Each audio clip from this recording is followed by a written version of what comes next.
Let's see together how to easily clean the scampi.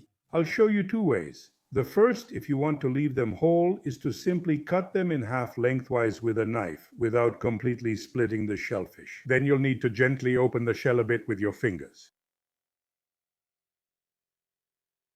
and remove the intestine using a knife or a toothpick to help.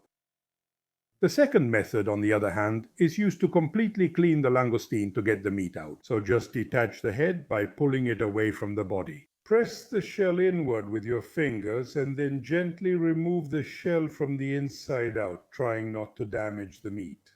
As you can see, often the intestine comes out just by pulling off the tail, but if that doesn't happen, no problem. Make a small incision on the back with a knife, and using the knife, a toothpick, or simply your fingers, you can pull out the intestine. Once you've done this, rinse everything under cold running water. See you in the next video. Bye everyone.